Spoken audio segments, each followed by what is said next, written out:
If you know the song, sing along. Hit it. It's the Carolina Liners.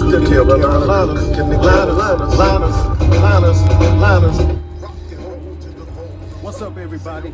Chef Anthony Albritton here. The Carolina Cook, cooking, tasting, and eating the Carolinas.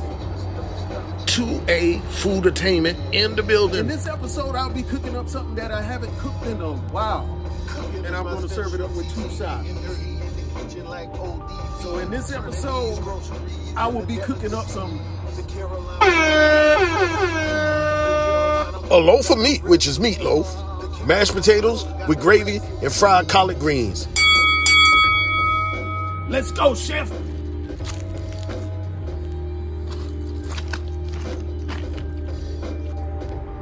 I think this is going to be another good one, y'all. So come take a trip inside my mind and see how I did it.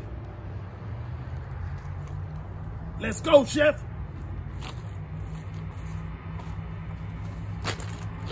Okay, first we're going to start with the ketchup for the meatloaf, the ketchup sauce. So I'm going to start by putting some ketchup in a bowl.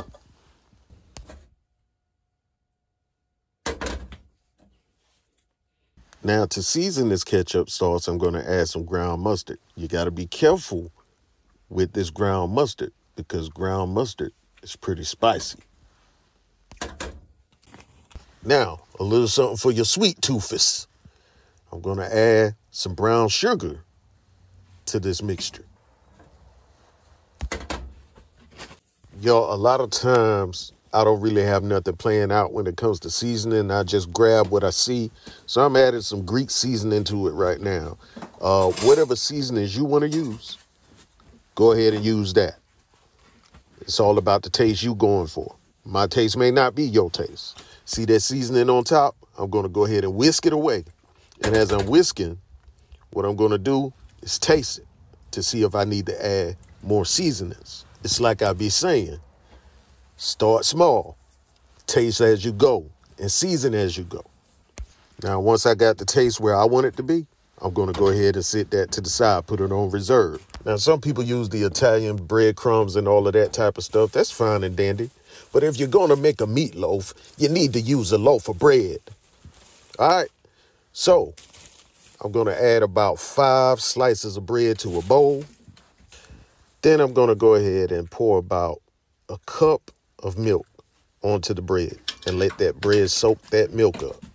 Then I'm going to add 4 Humpty Dumptys to the bowl. If you don't know what Humpty Dumptys are, that's eggs.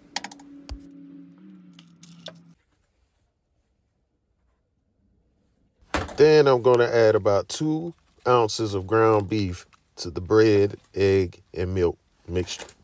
Now, for the sake of presentation, we're going to add some colors to this meatloaf. And it's also going to give it some extra savoriness. All right. So I'm adding a mixture of onions, green and red bell peppers, and parsley to the mix.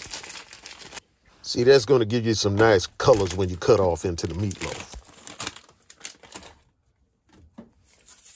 Now it's time to season it. So I'm going to season it with some salt, some adobo, and some Greek seasoning. And a little bit of sneeze powder. What's sneeze powder? Black pepper. Now I'm going to mix everything all around, get that bread nice and crushed and mushed up in there and get those eggs worked throughout there. You know, you can beat your eggs before you put them in there, but I'm going to go ahead and blend everything together by hand. Sometimes you just got to get in there and feel your food, you know. All right, now my inner chef is speaking to me, telling me to add a little more colors and add a little more seasonings. I don't know how this tastes because you can't really taste raw meat.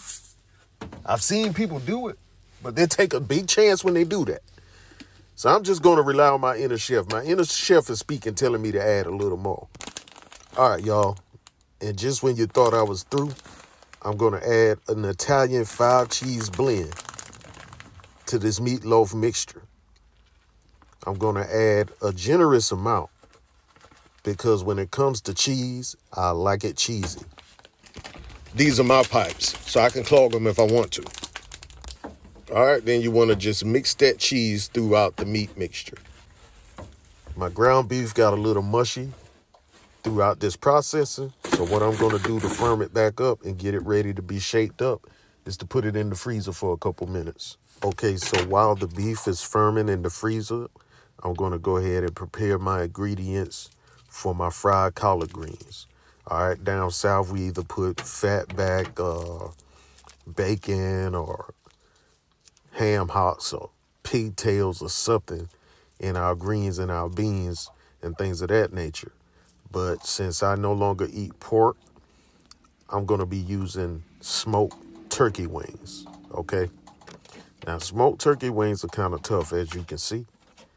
But I'm going to go ahead and take the skin off of these turkey wings because the skin is really tough. And I'm going to get down to the meat. Then once I get the meat removed from the bones, I'm going to go ahead and chop that meat up real fine. And I'm going to use that meat for my fried collard greens. Then I'm going to reserve some of the meat for my gravy. Smoked meats add a nice flavor to your beans and your greens and everything. Now, normally I would boil them until the meat falls off the bone into my greens. But since I'm frying these greens, I'm going to go ahead and chop them up and use a different method. And that method is just to add them to the oil that I'm going to fry the greens in and just let them cook until they're nice and brown and a little more tender.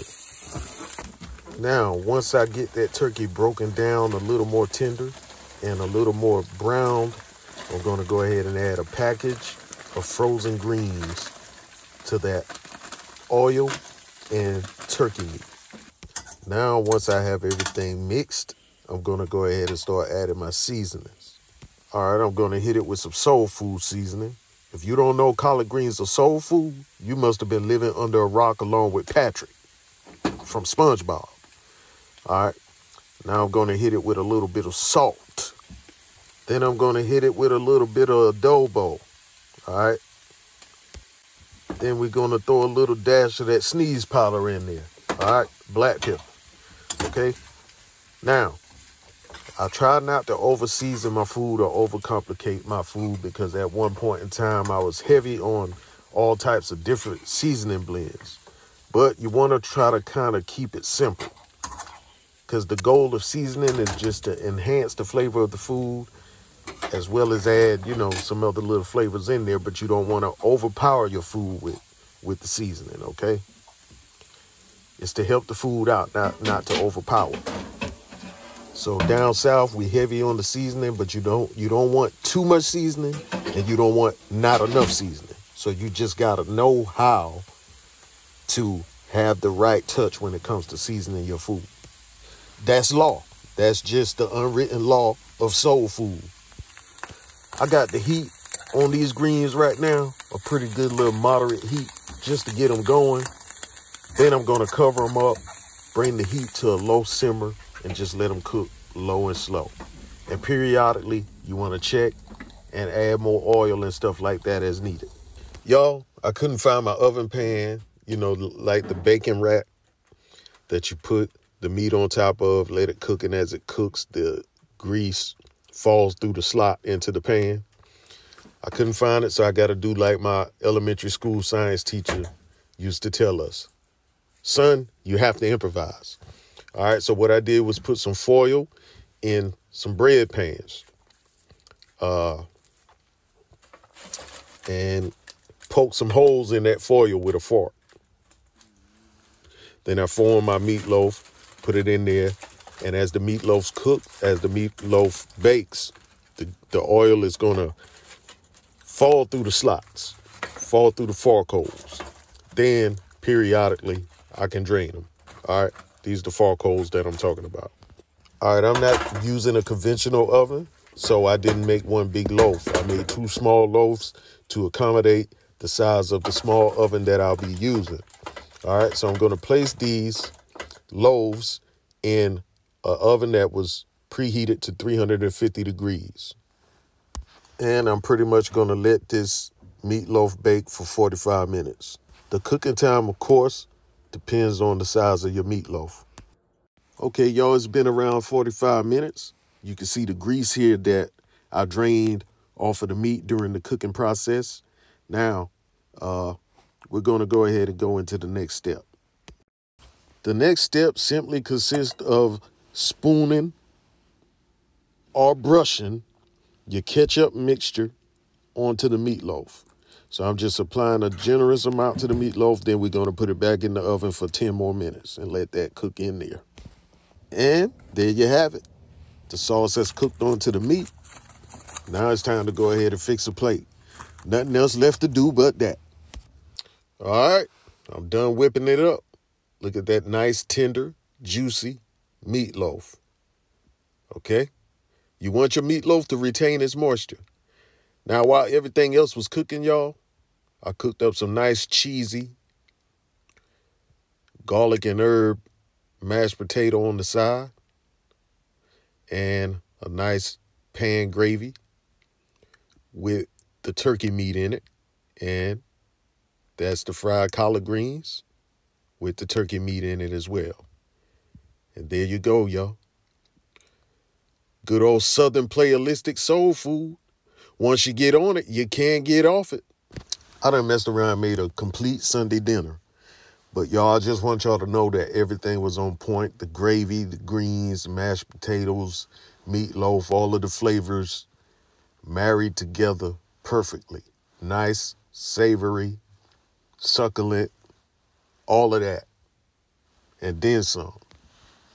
This is another classic that my mama used to whip up for us, but I don't have none of her recipes, so I just did it the way that I did it. Let me show y'all something about this meatloaf, okay? Nice and moist. Look at that moisture. See that? Not dry. All right? And that cheese gives it a nice consistency. Look at how nice and tender that is. You see all your veggies in there, giving it that color. And that's what it is, man. Nice, moist, tender meatloaf. Look at the thickness on that sauce. That's what you want right there.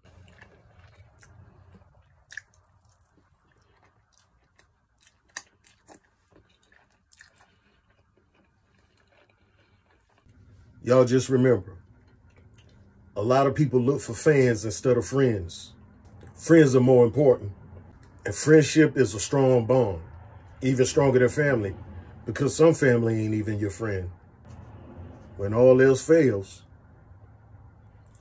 and when others come and go, a true friend will always remain, because that's a strong bond. Fans, they leave when your ratings drop. They leave when your popularity drop. They leave when you say something they don't like or whatever. But friendship endures a lot of things and situations that other people will leave on or switch up on you on. Thank y'all for watching. Get me in the rhythm of the algorithm by liking, commenting, sharing the love, and subscribing. Liketh, shareth thou the love, and subscribeth unto my channel, and smiteth that notification button. Thank ya.